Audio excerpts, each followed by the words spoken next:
Hey everyone, you are listening to the Grace Auburn Church podcast, and my name is Lee, and I serve as the executive pastor here at Grace Auburn Church and host to the Grace Auburn Church podcast. We are today beginning what will likely be a 4 or 5 month long series, kind of in and out of a variety of topics, with the focus being on how do we live faithfully as God's people, how do we live faithfully in a world that is broken and hurting. And so we've called this Faithfulness in a Fallen World, and we're going to take a whole range of topics. I think when we as pastors and some of our staff team were talking in the fall about podcast conversations that we could have, we kept coming back to, and what are our people facing? What are we navigating? What are we looking at? What is the climate we find ourselves in, or the pool we find ourselves swimming in on a consistent basis? And I think you could say this about every generation, that the people of God are always called to live in a way that is countercultural. We're always called to live contrary to what the world may propose as good and right and best, or even eternal, and be reminded and remind the world that there is something and someone whose name is Jesus that is actually eternal, and his gospel should affect the way that we live our lives. So not necessarily a series on cultural apologetics, though I think we will do some of that as we think about what is going on in our day and trying to exegete our culture, expose it, understand it, figure out how to live in it. And so we're excited. We've got a whole range of topics. We'll introduce new staff along the way. We're going to look at some things around Easter that will be outside of this series. But when we think about our climate, this cultural moment, so to speak, if you want to use that language to steal from Mark Sayers in Australia, this cultural moment really is one that has so many different tipping points, but I can't think of a more fun, maybe inflammatory in some camps and exciting in some camps, but I can't think of a more perfect person than one of our elders, Kevin Briggins, to begin this conversation with. So welcome, my brother, back to the Grace Auburn Church podcast. Feels good to be back. Thanks for inviting me. All right, so we do not record this podcast via video. For those who don't know you, you are not a white man. You are a black man. I am a white man. You don't know how I identify. Okay, we're saying this. We're also not going to be identifying in ways that are counter to the way God has made us. You and your family have been a part of this church for years now. You've served as an elder. You guys come from very different childhoods than many of us, than me specifically, in this church. When we think about the gospel, and we think about the way it interacts with and speaks to and creates clarity among believers regarding race, over and over again you read in Scripture things that are very different than the way our culture treats race in America. Mm-hmm. So I'd love for you just to kind of kick off this conversation as we think about race specifically and how the church should engage in race, whether it be racism culturally, whether it be racist moments, whether it be celebrating the way God has made us all uniquely. I'd love for you to diagnose, let's just use that word for a minute. What do you see as the primary issues in our day? Maybe not even specifically as it pertains to the church, but just if you were to take, as you so often do on your own podcast and as you so often do online, give us a snapshot, maybe for those who don't live in that world, who don't swim in that stream, who aren't constantly, maybe there's someone listening to this podcast that has no social media investment whatsoever. How would you describe the state of race in America? I know that's a very large topic, but and maybe if it's even if somebody listens to this 6 months from now, maybe wildly different, right? But how would you diagnose kind of where we are? Yeah. Well, first of all, I will say that the way we talk about race isn't a biblical category. In America? Yeah, the way we talk about race in America, in okay. terms of a black race and a white race, the Bible knows nothing of that type of fracturing of humanity. Sure. Right?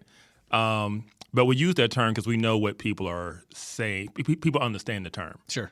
A better term, of course, is ethnicities, various ethnicities. But when someone says race, we know what they're getting at. Mm-hmm. And so for the sake of communication, we'll just keep using the word race. Okay. But I want people to understand that race is not a biblical category. Okay, that's good. Yeah. When it comes to America and the culture of America and the I guess you could say the state of race, even if you're not online, everyone, for the most part, in the last 5 years, I would say, got really acquainted with the topic of race. Okay. Because it almost took over everything. Yeah, no doubt. Right? No matter whether it was your job, various churches, politics, everything, race became the center of how we had to discuss everything. Sure. We had to view everything through a racial lens. And so I would say what you have is this divide between the idea of what we would call colorblindness. Okay. And colorblind is not the I physically don't see color. Right. It is the concept of treating everyone the same regardless of the color of their skin, right? The kind of Dr. King, sure, motto of, judging someone by the content of their character, not the color of their skin. Sure. And then you have this more prevalent position that we have to look at race. We have to consider race because in their minds, when you don't, you're going to miss injustice. Sure. Right? Or they would say you're trying to erase people by not identifying, seeing, and honoring how God has made them, right? And so they'll try to take biblical language and categories and wrap their, I would say, their ideology around race in it. But that's really where the divide is. Okay. Tell me, as you think about when you say they, yes, specifically, there's this. I had this conversation with somebody the other day that we were talking about critical race theory, and it was they want you to believe this. Where does that originate? Like, what is what if in one sense you have maybe a generation that was taught to be completely colorblind or tried to be, if at all possible. And then the opposite overcorrecting of no, everything is only always about race. Yeah. Where's that coming from? Oh man. So little history about critical theory and where it came from. So it came from Frankfurt, Germany, from what was called the Frankfurt School. And the Frankfurt School was a school dedicated to Marxist thought. And these professors and philosophers fled Germany when Hitler came to power, and they fled to the United States. And so you think about what Marxism is, just real quick. It is basically seeing the world through a lens of oppressor and oppressed groups, but it was an economic kind of lens. Sure. You had the proletariat, which was the working class, and you had the bourgeoisie, which was the privileged class. Right. And the whole point of Marxism was to see a revolution of the working class, right, to take the means of production, they would say. Sure. Well, it didn't happen in the West. You had the revolution in Russia, you had, China, you had all these places, but it didn't happen in the West, in Europe, in America. Why? And so they had to say, why not? And they realized that there were certain cultural things that were preventing people from gravitating towards this. And one of those things was just the Christian worldview, a biblical worldview, of joy in your circumstances. Sure. Right. And so what they determined was that in order for the revolution to come to the West, they had to take over the institutions of culture. Okay. And that's why we started calling it cultural Marxism, because it's no longer about economics. Right. We're looking at various different culture groups. Okay. And so this thing about race, who's the oppressed group? Right. Right? We say, blacks. Sure. Who's the privileged groups? Whites. Right. Okay, so you're trying to create a tension there because you want this, you're putting together, the proletariat isn't just the economic working class. It is all of these various, what they would call marginalized groups. Sure. Right?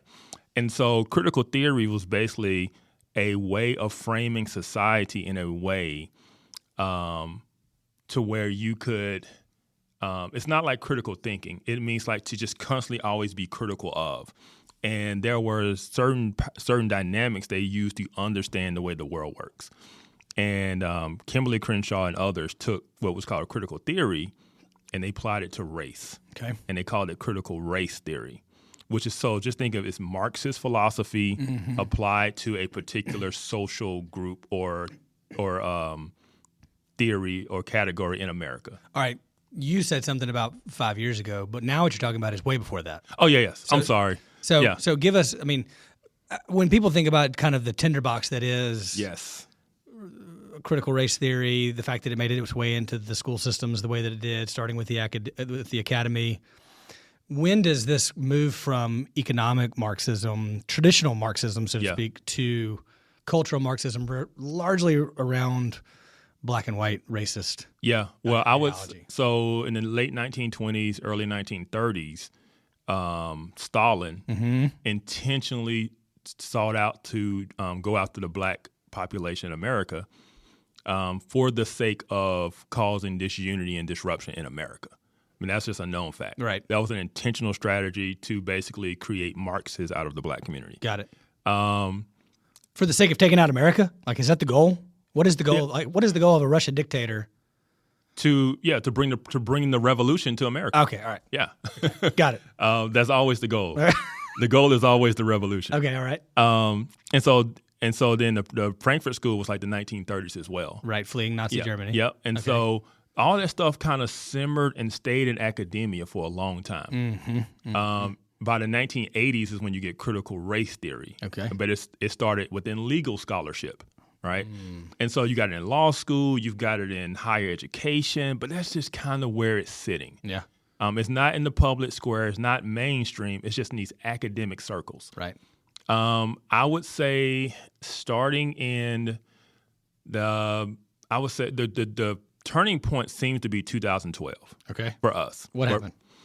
A couple of things happened. You had the Trayvon Martin shooting, and you had the creation of Black Lives Matter. And for those who don't know, and this is an accusation, they admitted to being trained Marxists. So the founders of Black Lives Matter say, hey, we are trained Marxists. Yeah.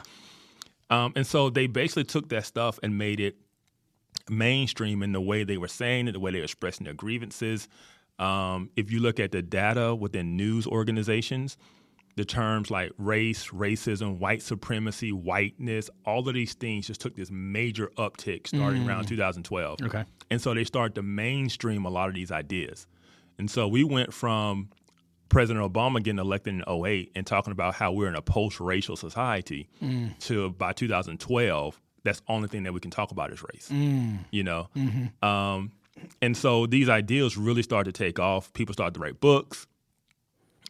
Social media is just taking on the rise. That's another part of it. Social media was Twitter became a big thing. And Twitter was created in 2007, is that right? 06, 07? Somewhere in there. Yeah. So it's like just it goes. It takes it off. Everybody has a platform now. Yeah, everybody has a platform. And not only that, you have your algorithms that feed you certain things. Yes. Right? Yes. And so everybody's talking about police shootings, but they don't realize that the police shootings aren't happening the way they think they are. It's not the frequency in which they're happening. Right. But your algorithm on social media is feeding you Yes. certain things. So in your world, you're thinking, oh my goodness, this is just happening everywhere and all the time. And it's like, no, it is your social media. Yeah. We're the world. Like yes. The world is ending because of our whiteness or because of this or because of this or because of that. Yes. Yeah. And so it really just started to take off, like say around 2012.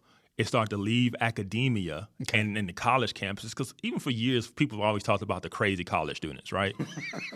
But that's what the crazy college students were being indoctrinated into. That's right. But after so long, the crazy college students are in charge. After so long, the crazy college students are dominating the media industry, right? And so this stuff they've been indoctrinated with, now they're starting to be advocates for. And all of a sudden, we went from thinking that we had surpassed the issues of race, we've elected a black president, to now just in a full-out, I won't say a race war, but it's just everybody's on pins and needles. Don't say anything wrong. Don't say anything wrong. Yeah. Well, like even so, right before we hit record on this, you made the statement to me, and I forgot to say this in the introduction, but this and kicking off this series of the podcast, we want to talk about things that are not being talked about. Yes. And I can think of no more kind of a hotbed issue that's being talked about, but not being talked about on platforms or from, different leaders in the community. And so like what we want to say is, no, there is a good and right way to think about these things. Absolutely. And I've always said, I've always said it. One thing I've learned just through ministry and being in churches and having to shepherd people through these things. If you aren't discipling your people through these things, someone else is. Yeah, that's right. So whether it's Fox News and CNN or whether it's social media, someone is discipling your people through these issues. Yeah. And so I know that for the church, it can be difficult to talk about. But if we don't talk about it, right. That doesn't mean your people aren't being affected. Yeah, they're being formed by it somewhere else. Yeah, exactly. So many times, even kind of as I think about my own children in the world, being in the world, not of the world, Romans 12:2 makes this abundantly clear that we are to be transformed by the renewing of our minds, because the call is to not be conformed to the pattern of this world. Well, there's an assumption there that if I need to be transformed, that I've already been formed by the world, or by my sin nature, or by my, my childhood, whatever the case is. The gospel is what transforms us to live rightly with eyes wide open, oriented and alert times zero, so to speak, if you want to use kind of that language. But there is the assumption from the biblical perspective, from the earliest writers, from Paul's letter to the Romans, that the world is forming you from the start. Yes. So be transformed as you think about things rightly as they are presented in the gospel of Jesus. Absolutely. And that's a perfect way to talk about the way that, how are we to view these things? Okay. As the world does, as the culture does, as sociology tells us to, sure. or as Scripture tells us. Yeah. Right? Yeah. And that's why I led off, the podcast with, hey, race isn't a biblical category. Yeah. Right? Because the Bible does not break us out that way. It does not separate us that way.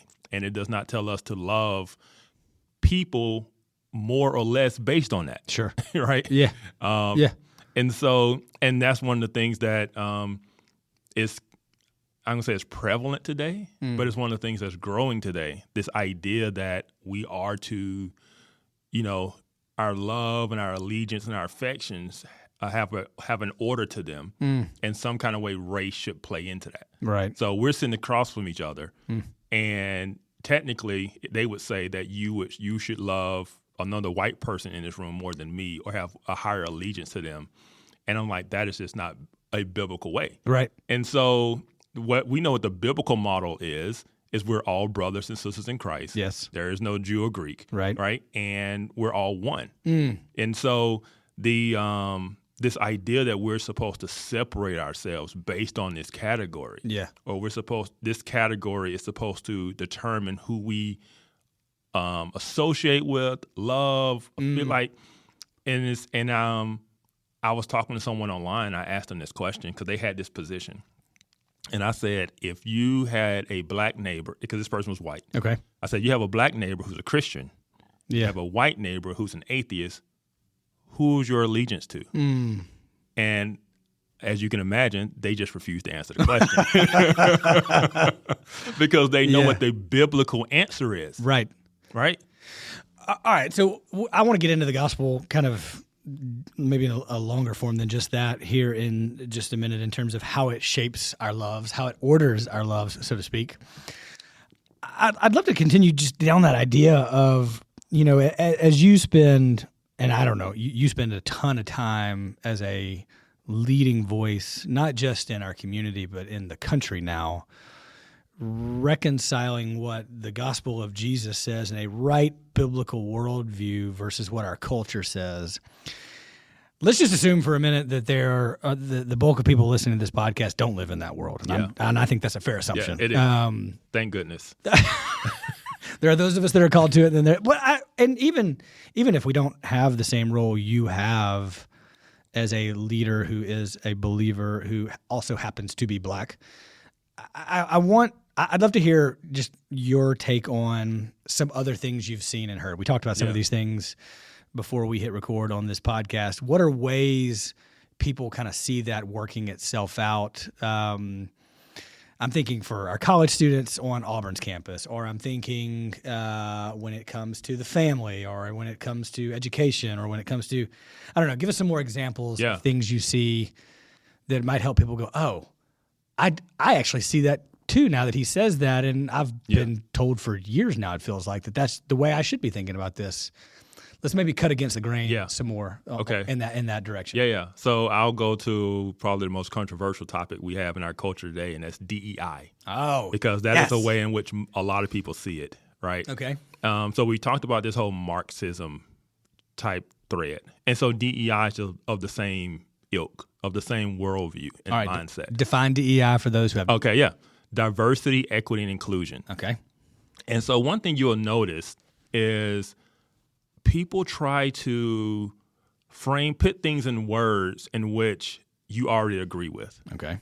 Who's going to disagree and have a problem with diversity or equity or inclusion? Right. Who can say they disagree that Black Lives Matter? Right. Right. And so it's really just a marketing tool more than anything else. If you frame it in a way using words that people agree with, how can they oppose it? Because now you just look bad opposing this thing. Yeah. Right. And so diversity, equity, and inclusion sounds good. Right. But the ideology behind it is not. Okay. So, for instance, no one disagrees. Okay, diversity is no one has a problem with diversity, sounds great. Yeah. But what you end up doing is simply having quotas, right? And so, where there's a job, or like when I was in the military, it was a thing. And so, regardless of what they say, at the end of the day, it becomes a quota. You had it in university systems where they were using that as a metric to put certain students in over others, and so you could have. If you were the right, let's say, identifiers, you could get into school with lower grades and lower test scores, and someone who had higher test scores and higher grades but didn't fit the right diverse category didn't get in. Yeah, we have too many white men. Yes. We need more fill in the blank. Yes. Black women or Asian men or whatever the case is. Yeah. And so from a biblical standpoint, we would call that partiality, right? You're showing partiality. Yeah. And we would say that's wrong. Yeah. And then equity, when most people think equity, they think equality. Okay. But that's not what equity is. In the world, in terms of DEI, equity means essentially equal outcomes. Okay. So it's not so much to say, hey, everyone is treated the same. It is if people don't land in the same place, then that means that there was discrimination or injustice. Sure. So the marker for whether or not something is just is determined based on the outcome. Right? Okay. And so if X company has this, and I'm just gonna say too many white guys. Sure. Because that's what it is. Yeah. Because I'm gonna be honest, if there's a ton of black people, this isn't even a thing. Yeah, because if I don't get the job in let's say a black owner of a business has 100% employees are black, and the same rule should apply if I'm applying for that job as a white man. It doesn't work that way. Okay. All right. And the biggest example I like to use is the NBA, right? No one is telling the NBA is not diverse enough. Even though it's heavily majority black, no one is saying they're not diverse enough. Because diverse simply means more minority, right? Right. And so if you have a company that is, X number of white men or whatever, they would say, hey, the reason that exists is because of racism and discrimination, just based on how it looks, not knowing how anyone thinks, believes, acts, anything. Sure. So, for instance, let's say, and they're not just white men, but let's say they do the same thing with men and women. Okay, yeah. So let's say engineering. Engineering in the STEM fields are heavily male. And they say, well, that's because women have been discriminated against. All right? Yes. And so one of the things about this ideology is it pretty much disregards the fact that people are different. that men and women are different by nature. We have different interests. It's not necessarily always about abilities. It's just about interest. Sure. Right? And typically women aren't involved and aren't interested in fields of cold theoretical science. They're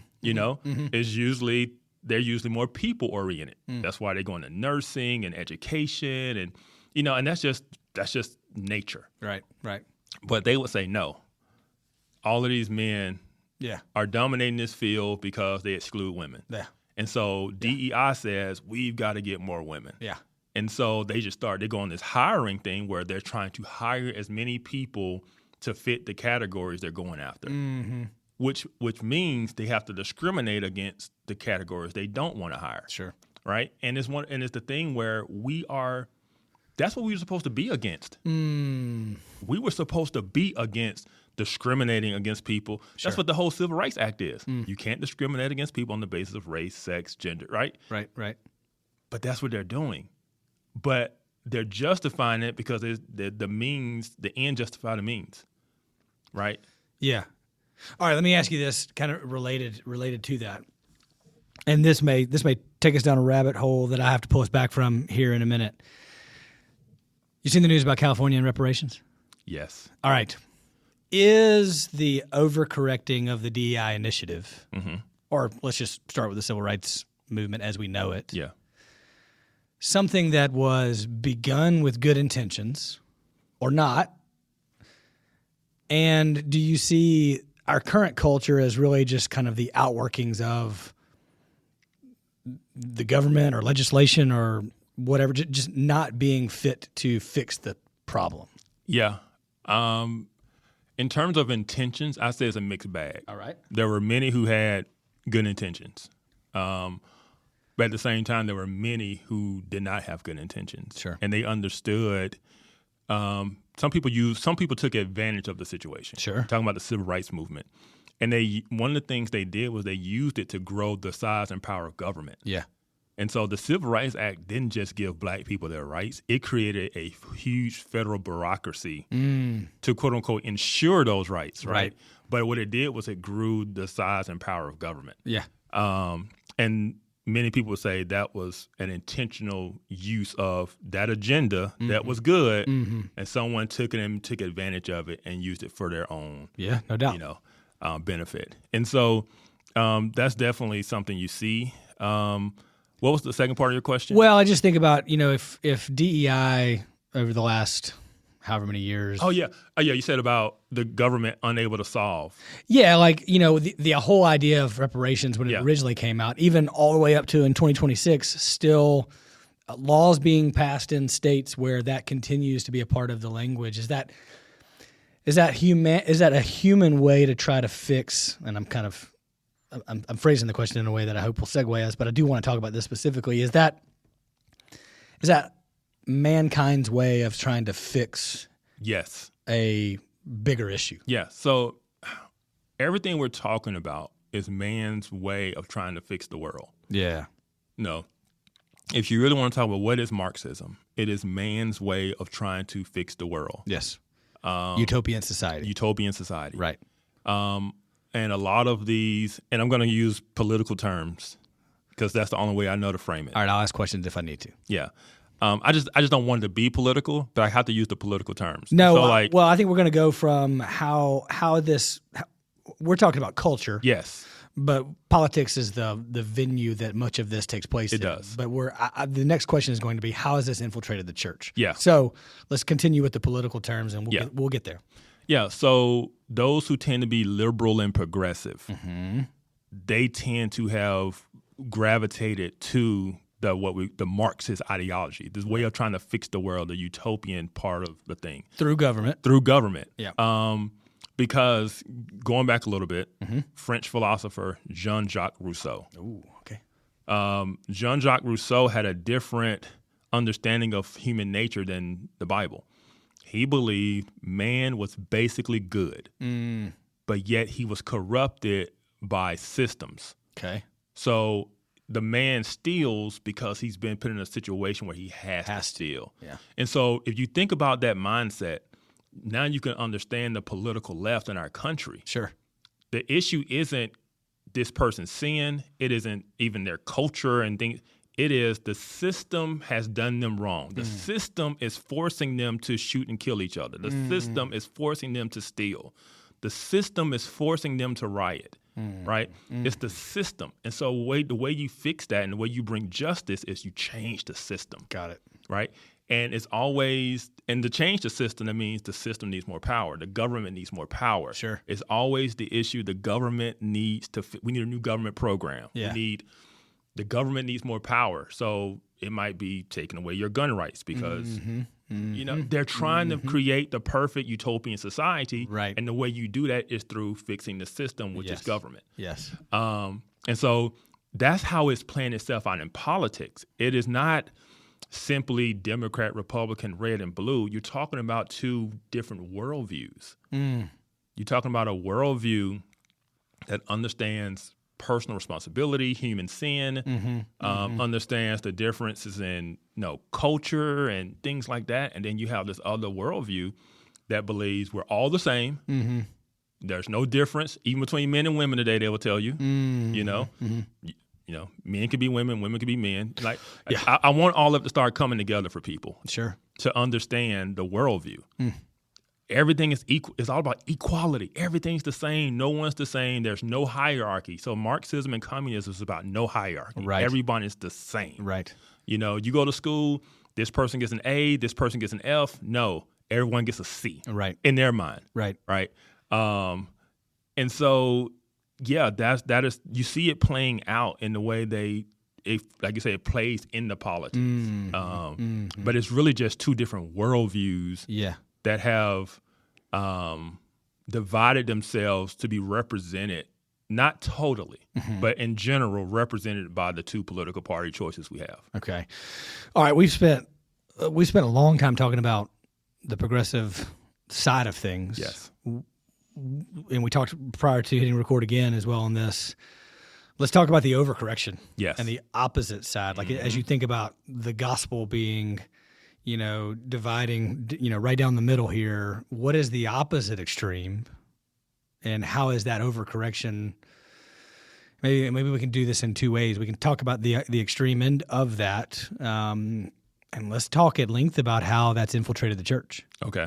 All right. So both of these things have infiltrated the church. The side we were just talking about, the progressive side. So we know we have the progressive church. These mainline churches, you see them, they have the rainbow flag out front. Right.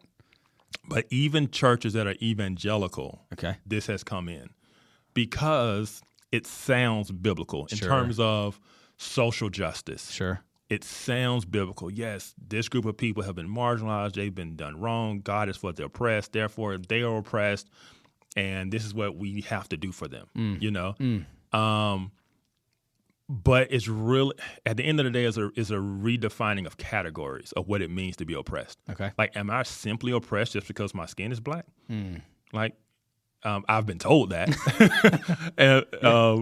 But no, that's not what oppression is. It has to be when you look at Scripture, whenever God was judging Israel or the nations, it wasn't just, he would mention the word oppression, but then he would go very detailed to what they were guilty of. Yeah, no doubt. There were actual things that were happening to them or that they were actively doing, robbing the poor, or like they were doing things. Right. It can't just simply be, well, theoretically in society based on, metrics, no, that's not, you can't just say this person's oppressed because of whatever. Right. And that became the measure of oppression and not anything that was tangible or real. It was simply theoretical. And so a lot of those things crept into the church. There were a lot of programs called Be the Bridge. I know some people listening might be familiar with that. That was an attempt of racial reconciliation in the church. Sure. But it just took critical race theory and tried to put it in the church, But the flip side of that, you're talking about the pendulum swinging, overcorrection. So we're not just gonna move from that model to a biblical model. We're gonna move from that model to an overcorrection. Okay. And the overcorrection is, at first it was, white men are the problem. The overcorrection is white men need to lean into their white heritage, their white culture, and instead of being ashamed to be white, it's like, no, you need to be proud to be white, right? And so now we've got white pride again and things like that, and so there's this overcorrection, and both of those things are hitting the church.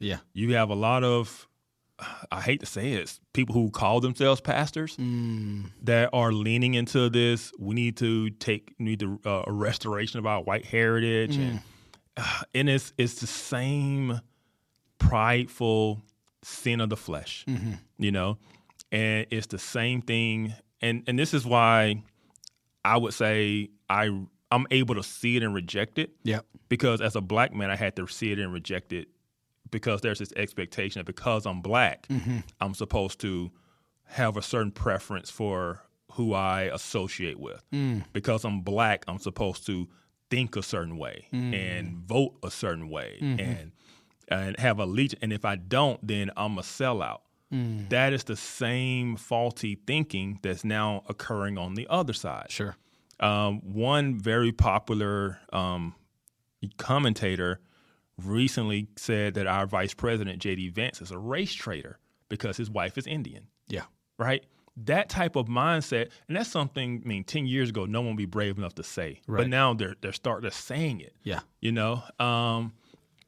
And so both of these overcorrections are in the church because they're both wrapping themselves in Christian language. Sure. Sure. And Jesus is for the oppressed. Yep. This is the guy. Right. And it's the same mindset. So what they're saying, white men, because of DEI and all this kind of stuff, are now the victims. They're now the oppressed. The system is against them. It's the same Marxist ideology, just applied to a new victim group. But under the old Marxist system, the white men were never allowed to be victims. But now they're being victims. And so it is really just it's the weaponization of personal grievance, right? Matt recently preached a sermon on anger, right? What they're doing is utilizing that anger. They're intentionally trying to make young white men angry. Stir it up. Just like Black Lives Matter was intentionally trying to make black people angry. Yes. Because it's always about the revolution. People who are happy, people who are joyful, people who have their hope in the Lord are very, very poor revolutionaries. You're trying. Yeah. All right.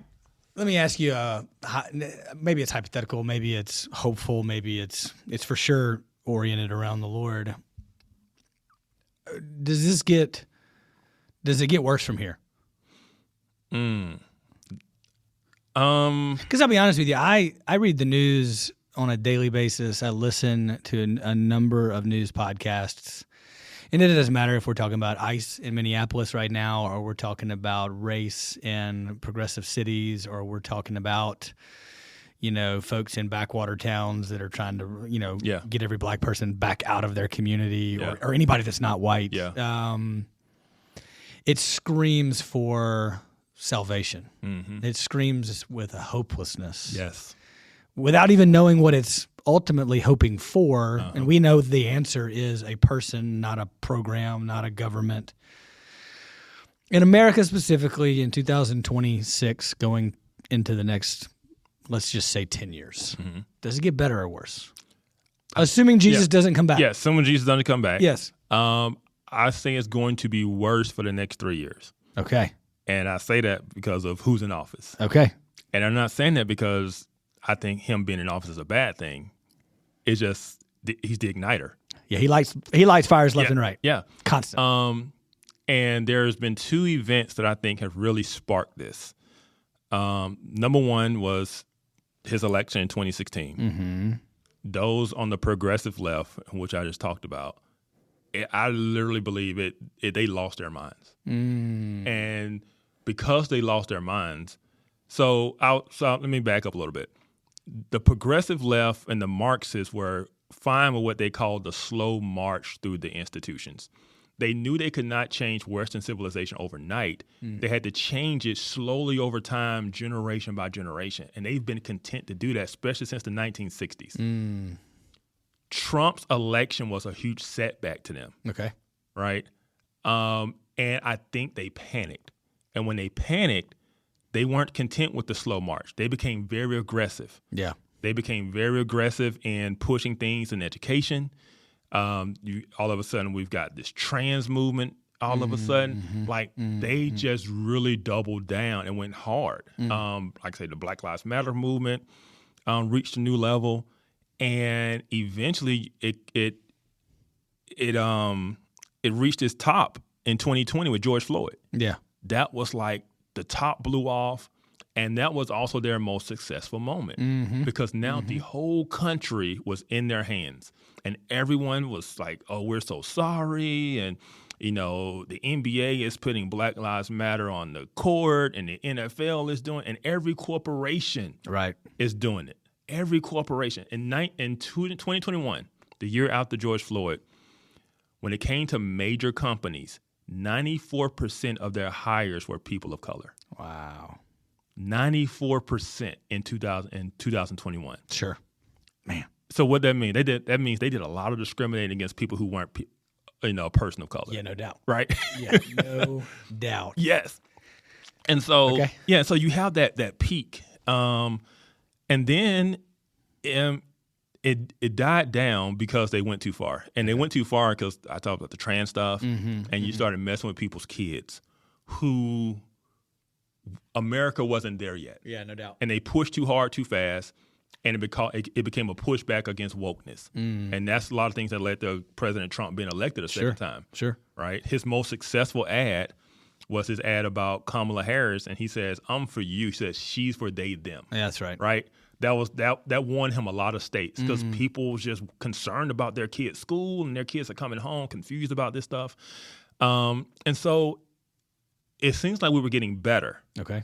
And from that aspect, we did get better. But the pendulum swing, and now it's growing on the other side because it's almost like, oh, we have momentum now.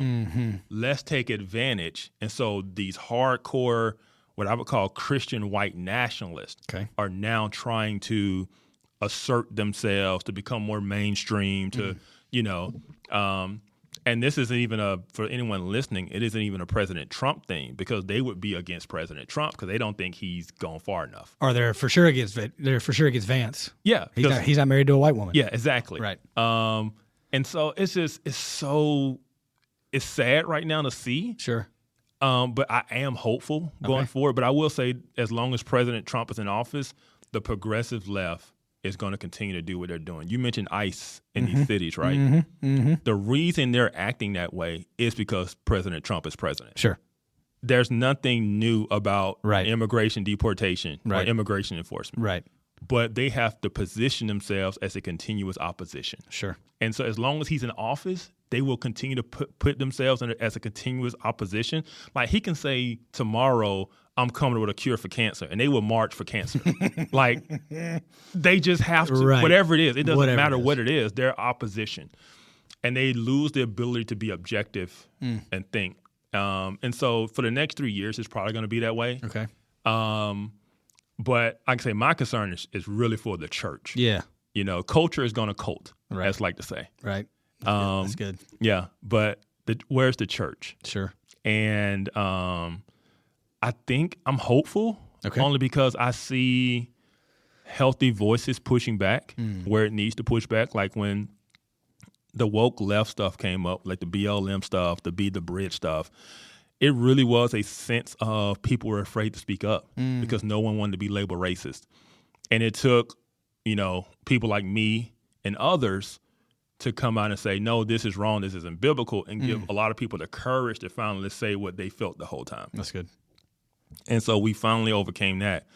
But now on the other side, you've got this, Christian, white nationalism, and it's been pushed back. There's a lot of pushback against it. Sure. Against the right voices speaking out. And I'm hopeful. Okay. My only concern is Gen Z. Sure. The young men who, there are a lot of factors that play into that, not just the cultural, not just the race stuff, but the inability. There's such a divide between young men and young women. Like they're not getting married, they're not dating, they're just real. there are a lot of factors that are leading to young men being angry and disenfranchised, and there are actors who are capitalizing on that, right? Yeah. And they're saying, this is why this is happening to you. Yeah. And so you have it from the Christian white nationalist side, and you have it from, I would call it the Marxist side, the Democratic Socialist side, they would call themselves, Sure. Mamdani. Oh, yeah. And, they're all playing to grievances. Yeah, that's right. Right? And so, but you asked me if I'm hopeful. I am hopeful. Okay. Just because the vast majority of people aren't in those camps. The vast majority of people are pushing back. Yeah, that's right. On some of the insanity. And I'm thankful for that. I'm really thankful. But until then, it's still here. That's right. And it's affecting people, especially young people on both sides. And, we have to keep speaking out and make people aware. Well, and as you think about everybody being basically everybody's an expert on everything, right? Like, absolutely. It doesn't matter. Now it's ChatGPT. For a long time, it was Wikipedia. You can learn anything you wanted to about any particular thing, and then all of a sudden, I have a microphone, which is ironic that I'm saying this, talking into a microphone, but I have a platform. I have somewhere where I can type. I have somewhere where I can speak. I have something that I can record and post online. And this is my opinion, but I'm saying it like it's fact, right? Yes. As I think about the way the church has thrived in certain seasons, like if you think about, let's go back to, the academics fled Nazi Germany. Yeah. But there were faithful pastors who stayed. Yeah. There were faithful pastors that even went back to Germany in the midst of the rise of the Nazi Party. And so while we are not facing, death camps and genocide of entire people groups as the Jews were in the Holocaust, or as black people in Stalin's Russia, or the USSR, we do find ourselves in a cultural moment that is desperately in need of what is true. Yes. And one of the things that I think we have the privilege of, and not only privilege of, but responsibility with, is to say out loud together, what you're looking for is hope. Yes. What you're looking for is grace and mercy and the restoration of all things, and for the dark places to be made light. Yes. And that is only found in and through the person of Jesus. Yeah. What I love about the moment we are in right now is, for all of its shortcomings, our age of internet accessibility and who knows, maybe even AI under the sovereignty of God being used for his glory in ways that are possible, even though the bulk of them may be used for any number of other ends. We live in such a day where we have an abundance of resources, a just litany of anything and everything we want at our disposal, right? What I'm excited for is the church's willingness to stand in the gap and go, okay, God made you with skin that is darker than mine. And as a, quote, white man, I'm darker than many white men I know. Yeah. As my brother, Frank Vaughn, likes to say, he and I are some version of really light brown. And there are very white men with a little more red undertones. And then there's us in the middle somewhere. It's like God has made us all unique. And it is good, right, and possible to say, God made me this way and you that way. And we are one in Christ. Yes. The Holy Spirit, the same Holy Spirit that raised Jesus from the dead, raised you from the dead, raised me from the dead, and now gives us responsibility, beginning in our home, right? In our own time with the Lord, with our wives, with our children, with the people that we work with on a daily basis, and given us the opportunity, and as many people who will listen, whether it be to a podcast or to a conversation or to a lecture or sermon, it is our responsibility to say, hope is found here. Yes. So I'd love your take on, man, where are you seeing the gospel cut through that? Yeah. Let's just kind of categorically put both sides of the last 100 years in America, starting with Marxism all the way down to critical race theory and everything we find ourselves in now with DEI and everything. Let's put it in a category that is of the world. Yeah. And let's look at how the Lord would have us operate. And then I really want to dig into, where are you seeing ground taken through your new role with the Center for Biblical Unity. Let's talk about the church specifically. Yeah. We'll get into the Center for Biblical Unity. Where are you seeing light shine in the darkness? Yeah. Man, that's a good question, because it is starting to shine. Because one thing we realized, they've done several studies, people who tend to be what we call the political left, and the more progressive they are, the higher the rates of depression. They have, they're typically not religious. They typically don't have families. They go unmarried. Like, there are so many things. And what a lot of people are realizing is there's no hope in that. There's no hope in that. And I wrote an article, man, I want to say last year, but I think it was 2024 now, since we crossed the year. And it was about how, because of what we call wokeness taking over, many people who were not Christians had started to realize that the society and the world and the civilization in which they live in does not function without Christianity. Right? They realized that was something very important that Christianity meant to not just society, but it was something that human beings needed. Right? And there was this revival of Christianity amongst people who once claimed to be atheists. And so in something that was like, you got this growing darkness, you got this crazy radical, these riots and all of these things, and this stuff being infiltrated in schools, and it caused people to say, hold up, wait a minute, something's wrong, right? And they realized that the thing that was needed was Jesus. One famous atheist, Ayana Hirsi Ali, she has an amazing testimony. She was born in a Muslim country, went to Europe in the early 2000s, got really caught up in what we call the new atheist movement, Richard Dawkins, Sam Harris, all of those guys. And she became a very prominent atheist voice. And she wrote an article, came out, said, why I am now a Christian, right? And she's a Christian today, and a very outspoken Christian. And so the light has been shined, even when I talked about these pastors that are, these Christian white nationalist pastors. The amount of people who have came out and admonished them, and who have just really used scripture to, whether it's to write articles, do video responses. It's just been this overwhelming swell of, not only are you wrong, but we are not going to let you steal the hearts and minds of young men, And so, when we've seen the gospel really take hold, because this is the one thing that there's a way in which God has laid out for us to change the world and shape society. And that is through the church, and that is through evangelism and discipleship.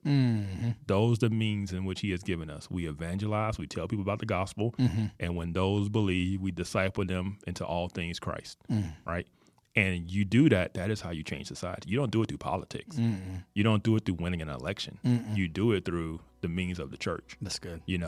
And and that's been done. It's been done, online. People are speaking out because they're no longer afraid to speak out. That's right. They're no longer afraid to get canceled. Many of us have been canceled, and it's just turns out you're still here. Still here. Did not. Holy smoke. Okay. On behalf of the Grace Auburn Church family, thank you for listening to the Grace Auburn Church podcast. If you'd like more information about partnering with us in our mission or ways that you can get connected, please go to our website, graceauburn.church.